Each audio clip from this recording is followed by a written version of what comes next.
The promise of the future is an awesome force. We look back for experience, but we have to look forward now for inspiration. And what gives us inspiration to get up in the morning and do our job, learn skills, develop all that we can possibly be, is the promise of the future. And it can be so powerful that it can overwhelm any adversary you might have, any difficulties you might have. Here's a key phrase: reasons make the difference in your appetite and zest for taking on the challenge, doing the job, becoming successful. You can overcome the most unbelievable challenges if you have enough reasons. There's an ancient phrase, here's what it says: if you try to save your life, you will lose it. But if you will lose your life, meaning if you will invest your life, that's the best way to save it and to multiply it many times over. So here's the phrase: investing life into life has the potential of creating miracles. Investing life into life creates a new baby. But investing life into life with ideas, information, association, influence can create enterprise, can create a corporation, can create a business, can create a movement, can create something that benefits many more people than just those few that might have invested in each other's lives. So make this note now: you never know who's in the audience. So you don't know who's out there that's going to make an impact on the world, that's going to do extraordinary things. So here's what you must always do: always be sincere and always do your best, no matter who you talk to, because you just don't know. You just don't know who's there ready or when the timing is right. So jot this down: it takes more than one voice to help us to see, help us to think, help us to make decisions, help us to evaluate. It takes a variety of personalities, messages, points of view, the weight of experience. If it comes from several sources, it can be just incredibly valuable when you sum total it.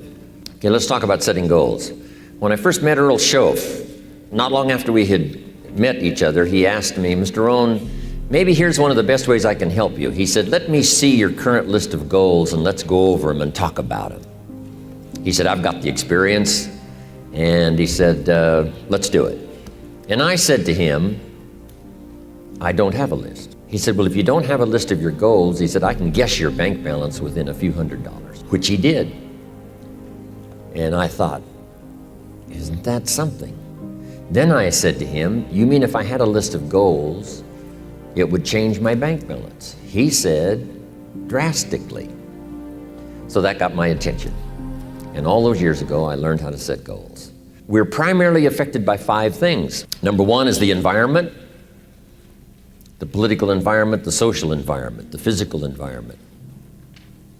Whatever surrounds us affects us: the city, the country, the countryside, the village, the office, the people. We're constantly affected and shaped by our reaction and decision making. A lot of it depends on the environment. And for the physical environment, we all need to pay attention to that. Make every contribution you can. It's one little small planet. Remember those first pictures from space? Looking back on Earth? It looked so fragile. It looked so small. We thought, wow, so many people live there. How can that be? We must take care of it. Right now, it's the only planet we got. Do everything we can. My mama taught me those little things, right? Pick up, don't leave your trash. A little thing like, I remember I got a toothpick once at the cafe, and I took the little cellophane off the toothpick and I just dropped it on the floor. Mama said, no, you wouldn't do that at home. I thought, wow. She said, just put it in your pocket. And then when you get home, you put it in the trash. And somebody said, well, what difference does that make? The little cellophane on the toothpick. Here's what makes the difference: the habit. And the habit makes the difference primarily for you. Now, yes, it makes a contribution, and a little small contribution by not leaving trash. But here's what it does mostly: give you the incredible feeling of self-worth because you have good habits.